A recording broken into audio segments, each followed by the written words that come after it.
तू कह रहा है करेक्टर मैडम तेरी बहन है और मैं तुझे अंदर जाने दूं? अरे तूने अपनी शक्ल देखी है, कहाँ से उठकर आ गया भिखारी और मैडम को अपनी बहन बता रहा है। चुपचाप यहाँ से चला जा, वरना तेरे हाथ पैर तोड़ दूंगा। निकल यहाँ से। साहब जी मैं सही कह रहा हूँ, साहब जी मैं झूठ नहीं बोल रहा। कलेक्टर मेरी बहन है, मेरी बहन है कलेक्टर। एक बार कह के तो देखो, मेरी बहन सुनते ही चली आएगी। मेरी बहन कलेक्टर है, मुझे मिलने दो। मैडम आप बताइए मैं क्या करूँ इसका? अबे ओए बुड्ढे, तुझे इतनी सी बात समझ में नहीं आती? हम बहुत अच्छे से जानते हैं, तेरे जैसे गरीब ना डेली यहाँ पे आते हैं। कोई कलेक्टर मैडम को अपनी बहन बताता है तो कोई बुआ बताता है। तो तुझे क्या लगता है कि हम तेरी बातों में आके तुझे अंदर जाने देंगे? तूने अपना हुलिया देखा है? पता नहीं कहाँ से फटीचर उठ के आ गया। चुपचाप यहाँ से चला जा। मैडम जी मेरी बहन को खबर कर दो, वो दौड़े चली जाएंगी। कह दो कि अशोक मिलने के लिए आया। बस आपको पता है, श्री कृष्ण भगवान को मिलने के लिए सुदामा आए थे और कह रहे थे मेरे बचपन के साथी से मिला दो। न कौन साथी, कहाँ राजा और कौन तू पागल। वो ऐसे मेरे साथ होगा मैडम। एक बार कह कर तो देखो, मेरी बहन नंगे पैर दौड़े चली आएगी। अच्छा, तुझे ऐसा लगता है कि हम बेवकूफ हैं, तेरी बातों में आके तुझे अंदर जाने देंगे? तू ऐसे नहीं मानेगा। तेरे साथ ना, रुक तो, मारो इसे। कह रहा हूँ निकल यहाँ से, निकल।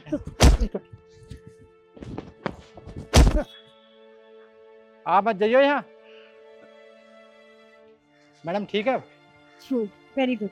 पता नहीं कहाँ कहाँ से चले आते हैं और करेक्टर मैडम के रिश्तेदार निकल जाते हैं ये। बिल्कुल सही किया। मैडम आ गई।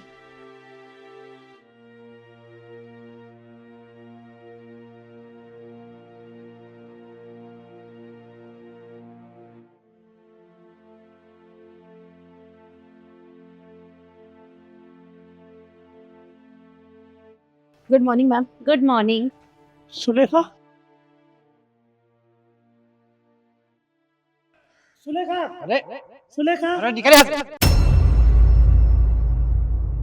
सुलेखा बहन। अरे भैया,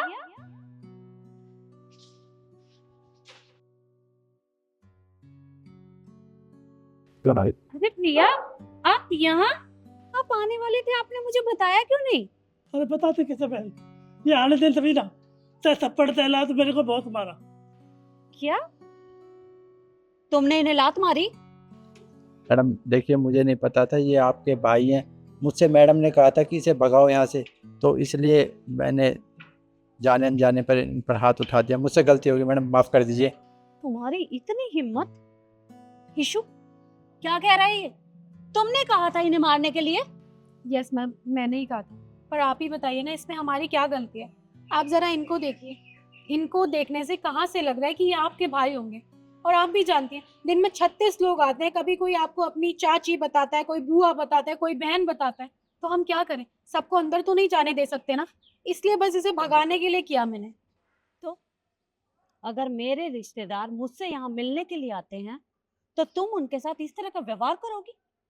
तुम्हें किसने हक दिया इनके साथ इस तरह से मारपीट करवाने का? और तुम ये मत भूलो कि तुम यहाँ नौकरी करती हो और लोग यहाँ मुझसे मिलने के लिए आते हैं। अरे कलेक्टर का ऑफिस है ये। और अगर यहाँ कोई मिलने के लिए आता है, कोई गांव से हो, चाहे शहर से हो, चाहे कहीं से भी हो, गरीब हो चाहे अमीर हो, वो यहाँ अपना काम करवाने के लिए आते हैं और तुम उन्हें इस तरह से मना नहीं कर सकती। अरे मेरे यहाँ बैठने का या ऑफिस खोलने का क्या फायदा अगर मैं उन लोगों की बात ही नहीं सुनूंगी तो? सॉरी मैम, गलती हो गई। गलती हो गई? तुम्हारी ये गलती माफी के लायक नहीं है। अरे तुम्हें पता भी है ये गांव से आए हैं और गांव में इनकी अच्छी खासी इज्जत है। अरे लोग इनकी इज्जत करते हैं, करोड़ों की प्रॉपर्टी है इनकी। लेकिन ये कभी भी अपने पैसों का दिखावा नहीं करते तुम लोगों की तरह। और तुम्हें क्या लगता है कि कोई भी गरीब किसी का रिश्तेदार नहीं हो सकता? तुमने जो गलती की है ना, मेरा मन कर रहा है कि तुम्हें अभी के अभी नौकरी से निकाल दूं। देखिए मैम, मुझसे गलती हुई है, मैं मानती हूँ। मैं आगे से कोई गलती नहीं करूंगी ऐसी। प्लीज एक बार मुझे माफ कर दीजिए, मुझे ऑफिस से मत निकालिए। ठीक है, मैं तुम्हारी पहली और आखिरी गलती समझकर तुम्हें माफ कर रही हूँ। लेकिन अगर अगली बार से तुमने ऐसा किया तो मैं एक बार भी तुम्हारे बारे में नहीं सोचूंगी। और तुम भी कान खोल कर सुन लो, ये गलती दोबारा नहीं होनी चाहिए। मैडम। और भैया, इन दोनों की तरफ से मैं आपसे हाथ जोड़कर माफी मांगती हूँ। इन दोनों ने आपके साथ जो भी कुछ किया, इन्हें नहीं करना चाहिए था। आप मुझे माफ कर दीजिएगा। हाँ। पर आप यहाँ खड़े मत रहिए, आप मेरे साथ अंदर आइए। आइए भैया। और बताइए भैया, आज आपको अपनी छोटी बहन की याद आ ही गई? हाँ बहन जी, जो तो है। अरे बहन जी, हमें तो याद बहुत आती है, पर आप ही याद नहीं करते, आप ही बदल गई। अरे भैया, मैं कहाँ बदली हूँ, बस काम की वजह से मुझे समय नहीं मिल पाता, वरना मैं गांव मिलने के लिए जरूर आती। पर आप ये सब छोड़िए, आप बैठिए, मैं आपके लिए चाय या कॉफी मंगवाती हूँ। अरे ले ले बहन जी, बहुत जल्दी जाना है, चाय को अभी कुछ नहीं, बस गांव वालों की यही फरमाइश थी। अख जाओ और बहन जी से ये कहना, बहुत ज़्यादा परेशानी है गांव में, फसल सूख जाती है, पानी का टपका नहीं, बंजर धरती पड़ी है बहन जी, कुछ खाने के लिए पैदा ही नहीं होता, बस पानी का साधन कर दो। पानी का साधन कैसे भी, कोई ट्वेल कैसे भी कुछ, या नहर से पानी का साधन करवा दो बहन जी, आपका बहुत बहुत धन्यवाद। अरे भैया, ये बात तो आप मुझे फोन पर ही बता देते, आपको यहाँ आने की जरूरत नहीं पड़ती। नहीं, फोन पे नहीं, वो फिर ऐसे ओटे से मिल भी तो गए आपसे, फिर फोन से फोन आपके दर्शन नहीं होते। चलो, ये तो अच्छी बात है कि इस बहाने आप मेरे पास आ गए। पर आप चिंता मत करिए, आप गांव वालों से कहिएगा कि ये जो पानी की समस्या है, मैं बहुत जल्दी इसका समाधान करवा दूंगी। बहुत बहुत धन्यवाद बहन जी, मैं जाकर के यही कहूँगा कि बेचिंता रहो, बहन जी मिल गई है, बहन जी ने कह दिया पानी जल्द से जल्द आ जाएगा। ठीक है भैया, और भाभी को बोलना मैं बहुत जल्दी मिलने के लिए आऊंगी। तो ठीक है बहन जी, जरूर बोलूँगा सब परिवार से।